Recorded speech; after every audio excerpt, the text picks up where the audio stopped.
I'm 30 and don't have the best relationship with my husband's mom. Since day one, she tried to make remarks and compare me to her. She then tried to get on my good side and started overly praising everything I do and sometimes even copying me. Like one time when she literally dyed her hair purple just like mine, and when everyone pointed out how ridiculous she looked, she actually blamed me and accused me of trying to make a joke out of her. So anyway, my husband and I took 2 weeks off work to go visit some places out of the country. Tourism in other words. The thing is, I was the one who saved up for and arranged a trip. My husband was responsible for booking the tickets. My husband's mom wanted to come along and threw temper tantrums when I said no. She called, texted, sent people to talk to me into letting her come, even threatened to call the police and make some complaint up to get us to stay if she can't come. My husband said that we should take her, but I told him that he was wrong to tell her about the trip in the first place. He gave me an ultimatum. He said he wouldn't go if she can't come. I told him that I'd gladly call his bluff, which made him take back his words and say, fine, I'll tell her to stop it because we won't take her. Things got quieter. Suspiciously quieter. The day of the trip came and we got to the airport at 2 p.m. My husband was walking ahead of me and was looking left and right like he was looking for someone. I asked him, but he didn't respond. He led me to the waiting area and the first thing I saw was his mom standing there with her luggage. I froze in my spot. I felt a cold wave washing over me and I was fuming inside. She and my husband were hugging and that's when I quietly turned and started walking towards the exit. My husband followed me while shouting at me to stop. He tried to stop me, but I told him off in the harshest way possible. He tried to say that I was overreacting and that his mom was there anyway and that I should let it go and not mess his trip up for us. I told him that he and his mom could still go and I was going home. I went home and stopped into my dog's fur for several minutes. Turns out that he booked her ticket without me knowing. An hour later, he came home yelling and raging about how pathetic and spiteful I was to walk out and go home and ruin a trip last minute. I told him he caused this to happen. He said that I was being so hard on his mom, it's ridiculous. I refused to fight anymore, but he kept berating me and then called my family to tell them that the trip was canceled and it was because of me.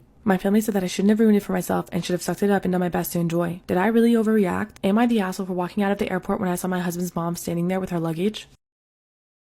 Part 2. Am I the asshole for walking out of the airport when I saw my husband's mom standing there with her luggage? So, for more details about my situation, I have to admit that my husband's mom favors him over all of his siblings. This affected his relationship with them and me as well. He's never seen an issue with how differently his mom treats him. It bothered me and made me feel uncomfortable. The whole dynamic made me feel uncomfortable. Going low contact has never been an option, like he has to see her or call her every day. Most of his siblings don't talk to him and I 100% believe it's because of his mom's favoritism, like I said. He does bear some blame for not seeing how wrong it is until this day. In many instances, I even found myself making excuses for his behavior. I did so subconsciously and I don't know why, but I guess it's because of how much I love him and because I really want to be able to work things out without letting them affect our marriage. Regarding what happened with the trip, he tried to have a talk with me and most of what he said came from a place of blame. Blame towards me.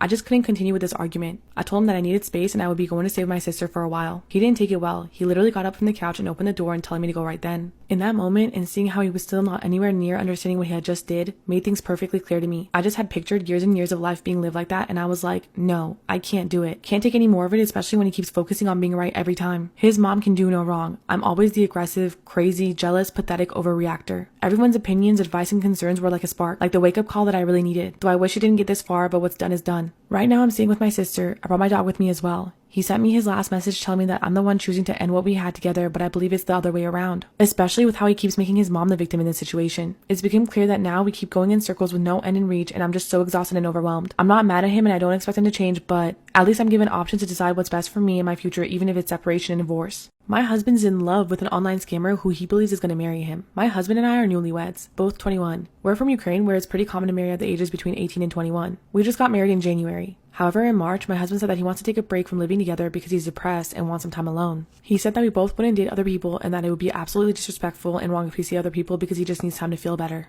I told him that I agree and if anything changes and he decides to date others, immediately let me know so that we can divorce because I'm not okay with extramarital stuff. He said yes, he would let me know, but he's not interested. Well, I just found out that he started the break on March 28th and then registered for a dating site on the same day. On April 1st, a girl had already messaged him and they've been talking every day and are in a relationship. I even asked him 2 weeks ago that if he had a girlfriend, I wouldn't be mad, but to tell me the truth so we can divorce. Because he stopped texting me or answering the phone, but he lied. I only found out yesterday because he said that we need to divorce immediately because he's marrying someone else. However, I don't think she is who she says she is. He says that she told him she's 18, working in Poland, but Ukrainian and will come to Ukraine to be with him, and they'll marry and be together forever because she's perfect. He would never hurt her. Why would someone in Poland look for someone in Ukraine without even being here physically? Why would she go into a war zone? The biggest thing is that he's never heard her voice and she won't send a picture or talk on the video call with him. I'm pretty sure it's a 47-year-old Ukrainian man living in a basement. What hurts the most is that he asked for a break on March 28th and then replaced me immediately like it was nothing. He calls her the exact same nickname he called me from all the nicknames he could have chosen. He writes her the exact same words that he wrote me when I met him online and we were dating. He showed the messages he sent her. He lied since April and only now told me. It's like I'm completely replaceable. What should I do with my husband being in love with an online scammer that he believes is going to marry him?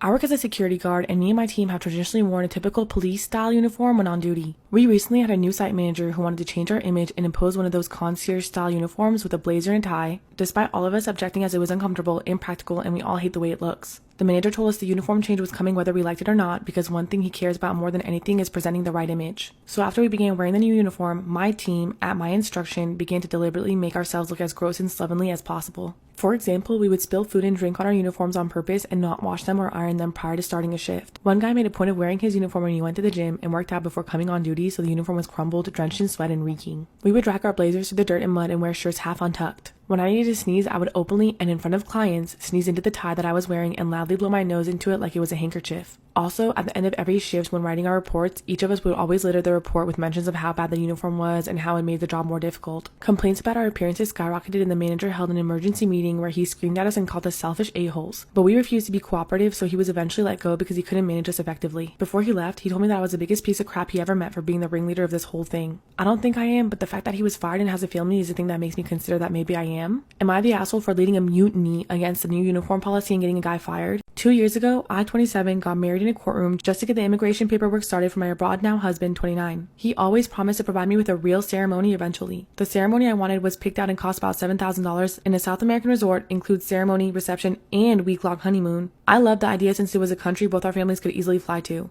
We could have had it in my country, USA, but not his, since members of my family legally aren't allowed to enter his family's country due to felonies. To be fair to his family, I suggested that we all travel instead of just his family traveling. These last 2 years, I've been planning and saving for our marriage. I have $6,000 set aside exclusively for it. Meanwhile, I've also spent thousands on his immigration fees to make it eventually legal for him to live and work here. He stayed in his own country in the meantime these last 2 years. Our immigration case is almost at the final part. All that's left is paying 2 last fees to the NVC from a USA bank account. Since I'm the only one with a USA bank account, it's up to me. I joked and said, "Alright, I'm about to spend this last 500-ish bucks, but I'm still waiting for that ceremony date." To which he replied, "Why bother since we're already married?" He further explained he liked my self-made website and invitations I had ready to go for the wedding, and that he was proud of me for holding on to an idea for 2 years. But that it's a waste of money in his eyes. But he wouldn't be opposed to it if I just paid for it myself. Me and the wedding planner at the resort were completely blindsided since this came out of nowhere. He seemed happy with it, and I assumed that he would contribute to the price up until that point. I didn't put my bank details in, so the immigration case completely halted. He says I'm ruining his future, but why should I hold up my end when he didn't hold up his? His family and him both really think that I'm being an a-hole. Am I the asshole for canceling my husband's immigration case right at the end? My brother got kicked out when he was 14, a freshman in high school. He was going around telling people that he was kicked out because he was gay, but that's not true. We knew he was gay. Our dad was a pastor, so he told my brother to keep it a secret at least until he graduates. My brother just had to tell his friend though.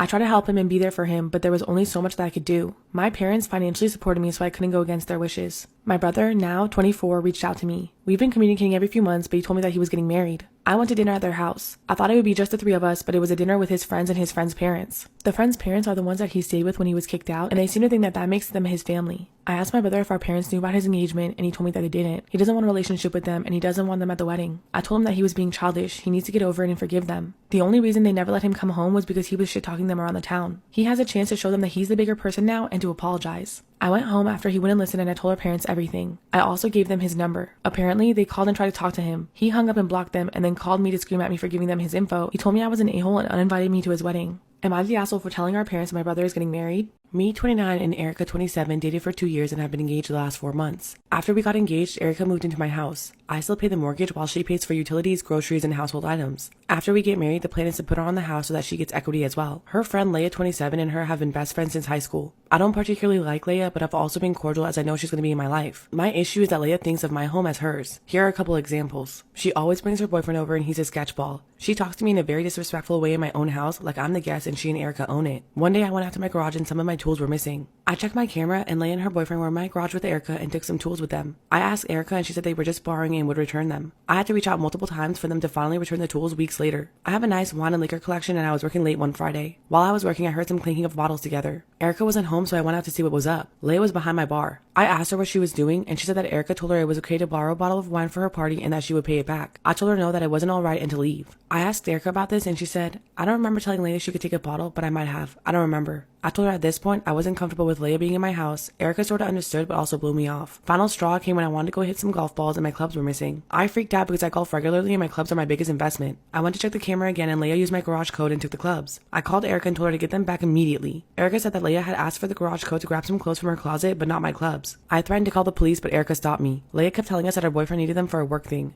I got them back almost 4 days after they were taken and they were dirty. At this point, I sat Erica down and told her that if I see Leia in my house again, then I'm calling the cops, no discussion. Erica got upset saying that it's her best friend and it wasn't fair to do to her in her house. I said it's a pattern and since Erica's stuff isn't affected, she doesn't care. I said that she can go over to Leia's if she wants to see her. She said she can't do this because Leia doesn't like her apartment and Leia's boyfriend is always there, which makes Erica uncomfortable. I'm now getting the silent treatment and getting called an asshole, but I don't think I'm doing anything wrong. Am I the asshole for telling my fiance if I see her friend again, then I'm calling the cops? My husband, 33, has a friend, Carl, 33, who he considers to be one of his closest friends. My husband sometimes calls Carl his nicotine because of how much he misses him and wants to spend time with him. They do everything together. They're even coworkers working the same job. Unfortunately, Carl's wife passed away from cancer 3 months ago, which caused him to distance himself. My husband felt devastated for him. He recently started spending more time with him and brought him meals. We planned a 3-day vacation to another state. I made a hotel reservation for 2. Unbeknownst to me, my husband had invited Carl to come with us. This made me upset because it spoiled the entire vacation. Not trying to be dramatic, I only found out when he went to pick him up. I sucked it up after my husband explained that Carl is a recent widower who's been wallowing in grief for so long and needed this vacation. The problem is money is tight, and since Carl hasn't worked ever since his wife passed, he couldn't pay for his own room and we didn't have a budget for it. My husband said that we should just share one room. I again sucked it up since he said that we'd be out all day on the beach anyway. First night, I was in bed when my husband and Carl got back. I got woken up by my husband telling me to get out of bed and sleep on the mattress he put on the floor for me, and that he and Carl would take the bed. I asked if he was serious and he asked what else is he supposed to do. He said that Carl was a guest and we can't let him sleep on the floor, and at the same time, I can't share a bed with Carl while he, my husband, sleeps on the floor. I told him I didn't sign up for this, but he told me to suck it up and try to put the Carl as a widower card. I told Carl to get out and then got up and got dressed to go home. My husband started yelling at me, calling me irrational, but I wasn't having it. I left the hotel and traveled back home. Carl didn't say anything when he saw me leave, except that I was making this non-issue an issue. When they got back, my husband refused to even talk about it, but still said that I ruined this for Carl and us and acted aberrantly and disgustingly. I admit Carl is struggling and I might have ruined this for him, but I didn't even know he was coming. Am I the asshole for going home after I got told to sleep on the floor? Storytime about when I messed up by making my wife think that I unalived myself. Right off the bat, I want to say that I am in no way, shape, or form making light of suicide, but rather a very unfortunate series of usually perfectly benign activities that led me to accidentally terrifying and mortifying my wife. So I tripped and sprained my ankle a few weeks ago. It's been bothering me enough that I've been taking Epsom salt baths in the evenings after work. In addition to helping with the sprain and swelling, I also find it incredibly relaxing. Say what you want about a grown man taking a bath, but I enjoy a good soak. I also deal with a condition called angiokeratoma. It's basically blood vessels that have expanded and cause a few small, albeit slightly dark spots in a rather sensitive area. I call them old man spots. They're harmless and most of the time I don't even notice, but every once in a while I'll irritate one of those small bumps and it bleeds like a son of a bitch. Additionally, it takes forever to get the bleeding to stop. It's not like I can elevate my balls, let alone put a band-aid on it. Well, on the day in question, I get a text from my wife that she's going to be working late, so I get home and decide to soak my ankle and enjoy a little peace and quiet. It's not really important how I did it, but I ended up nicking one of those spots. So after cursing a reasonable amount, I start a lengthy ritual of holding toilet paper against it and checking every so often to see if it stopped. Even after the bleeding stops, I have to be very careful for the next few minutes to not get it started again, almost like scratching off a very fresh scab. I finally get it to stop and a short time later proceed with my bath. I put on my headphones, closed my eyes, and relaxed. I wasn't asleep, but I really zoned out and relaxed until I was snapped out of it by my wife screaming in absolute terror. I've never ever heard her or anyone scream like that. It scared the shit out of me and I jolted awake, nearly flew out of the tub. I shouted, "Honey, what the fuck?" She didn't answer me. She was in a heap on the floor bawling. It took me a second to figure out what was going on before shouting, "Jesus Christ." I could see what it must look like to her. I had apparently not stopped the bleeding as well as I thought, and my wife walked in on me, eyes closed, slouched over in the bathtub full of bloody water. It took me a long time to calm her down, and I don't think it's something you can just get over. Hopefully one day we can laugh about it, but it won't be anytime soon. For reference, my brother is 19, I'm 26, and my now ex-fiance Hunter is 28. My brother was kicked out when he was 16 because our parents snooped through his phone and found out that he was gay. Connor had a birthday party last weekend, so we invited his friends over. They were all 18 to 22-year-olds drinking and playing games. Hunter and I were about to head out to let them have the place to themselves when Connor asked if he wanted to join them. I initially refused, a bit too old to be playing drinking games, but he insisted and Hunter thought it'd be fun to act like college students again. We all got pretty drunk and Connor had the idea of playing Never Have I Ever. A few rounds in, the statement, "Never have I ever cheated before," came up. Now's a good time to mention that Hunter is staunchly against cheating. His ex-fiance cheated on him and it emotionally wrecked him. And unfortunately, as a lot of dumb, immature 17-year-olds do, I cheated on my boyfriend of 5 months. It was a stupid mistake, he found out and understandably ended things. This was almost a decade ago. I obviously learned my lesson and look back at the same time with shame, and obviously never cheated since. Well, my brother knows about this, so when I didn't drink, he went, "Hey sis, what the hell? You know you cheated on blank? You have to drink to that." My fiance paused, looked at me, looked at him, and just walked out of the room. I followed him and tried to tell him that it was a stupid teenage mistake, but he wasn't having any of it and ended things on the spot. I'm numb. I'm heartbroken. He was my everything and more, and I still don't know how I'm going to move on. Connor tried to apologize, but I feel nothing but sadness and emptiness. This morning, I served him an eviction notice. He begged me to stay and said that he didn't mean to ruin my relationship and he just didn't think when he said those words. He ruined my life after I raised and cared for him like he was my own. I feel so hurt. Am I the asshole for kicking my brother out, who our parents have previously disowned because he told my now ex-fiance that I cheated 9 years ago?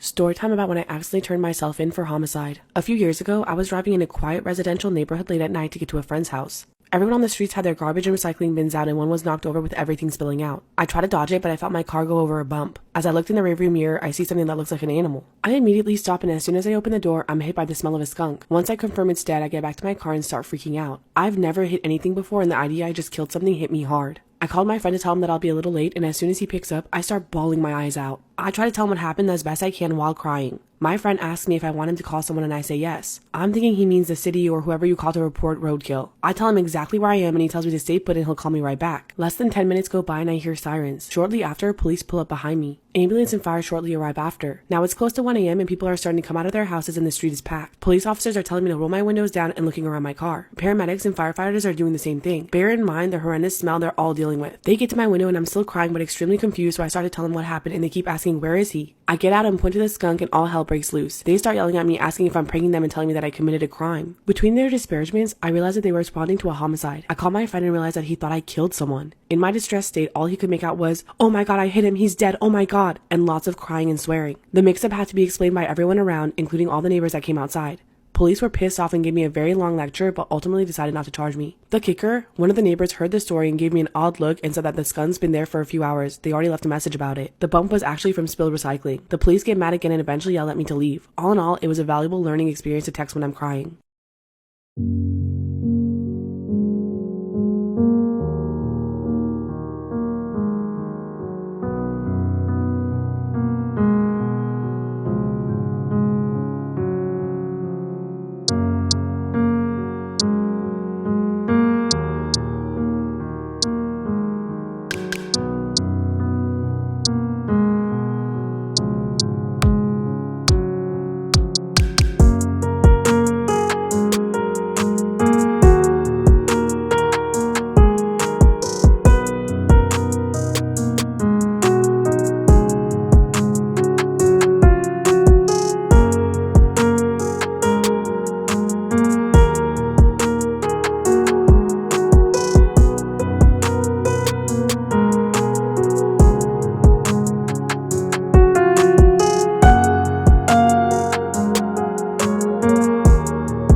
This seems kind of silly, and I want to start by saying that I, 25 female, really like my mother-in-law, but she's intrusive as fuck. Like, she tried to get involved in issues that are none of her concern. While her son, 32, and I were dating, she tried to get in between every disagreement, be it major or little. To be honest, I had a hard time setting boundaries, and with my husband's attitude, it made it almost impossible to get her to give me space that I need. Especially when she said that she's just trying to help. So, after marriage, nothing changed. She'd get in between us every problem we had. Not just this, but also give opinions and comments on things like the house, job, car, insurance, basically marital issues that only concerned me and my husband. I thought about ways to tell her off, but didn't want to come off as harsh and aggressive, so I came up with this line whenever she tries to get involved in our marriage. I would tell her, no ring, no opinion, and in response, she'd become upset and get offended. Sunday, me and my husband went over to her house and had dinner. Out of the blue, she brought up mine and my husband's decision to have kids and kept insisting to know when we were going to start trying and kept giving suggestions on when it's best to start. I felt so caught off guard and embarrassed, but I didn't even engage or talk about it. I just said, sorry, mother-in-law, no ring, no opinion. The table went quiet and everyone looked at her to see her reaction. She looked sort of embarrassed and kept moving in her chair until she excused herself to the bathroom.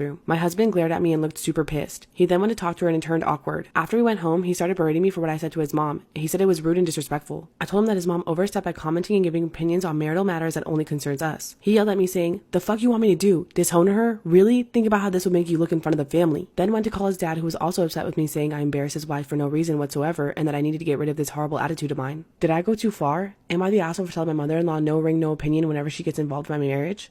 I, 30 female, grew up in a middle-class family. I have a sister, Elle, who is 3 years older than me. Some of my earliest childhood memories, my parents are characterizing me as the pretty one and Elle as the smart one. Elle has an IQ in the 150 range. She was always at the top of her classes at school with little effort when I struggled to make B's. When it came time for college, Elle was accepted into some of the best schools in the country and ended up enrolling in the top 10 university. While I always kind of wondered how they were affording this, I kind of assumed that they were taking out loans for whatever financial aid didn't cover. However, when I was a senior in high school, I found out how Elle's tuition was being funded. With the inheritance my grandparents left, with the intention it would be used for both of our schooling. Elle had 1 year left at university and the money was nearly gone. They made it clear with my grades they would rather the money go to finish off Elle's undergrad education. situation. I was left with the choice, loans or no school. I ended up working full-time to afford a rented apartment with friends while going to community college nursing school on the side. It took me a little longer, but I graduated with honors. I got a great job at a local hospital and ended up meeting my now husband, who was a second-year general surgery resident at that time, my very first day on the job. Fast forward 8 years. My husband is a surgeon and I went back to school to become a CRNA. We are very comfortable financially, happily married, and I'm pregnant with our first child, a girl. Through this time, I have maintained minimal contact with my parents and sister. I had a ton of resentment and allowed my relationship with them to grow colder over the years. I was aware my sister had gone to get her MA and PhD, though I had no idea how this was funded and I didn't care to ask. About a month ago, I get a call from my mother, who didn't even know I was pregnant. Apparently, my sister is struggling under the weight of multiple private loans while working on an entry-level research job. She is living with my parents, who co-signed the loans, and is having a hard time. She asked if my husband and I would give them a loan to take care of my sister's loans for the next few years and take some pressure off of her. It was pretty clear to me that that loan really meant a gift. I unloaded on her. I told her that I spent my entire childhood being dismissed and ignored while my brilliant sister was put above me constantly. They used my college money on her and I had to take out loans which I paid for myself. So now that their pretty daughter has managed to make something of herself, they have use for her once again to prop up their smart daughter. My mother was crying and saying that this isn't true over and over again. Then my father jumped on the phone and demanded to know what I said to her. I hung up. My husband is very proud of me for standing up for myself and finally speaking about my trauma, which has been weighing on me for years. And while I know it was the right thing, why do I still feel like shit? I imagined this moment 1,000 times, but I also thought it would come with a sense of relief. Now I'm doubting myself and wondering if I made the wrong choice on addressing the problems I have with my mother in such a way. And on the other hand, while I'm not close with my sister, I know she is as much as a victim as I am. She put all her value into being the smart daughter and look where it got her. I'm extremely conflicted by the whole situation and don't know what to do.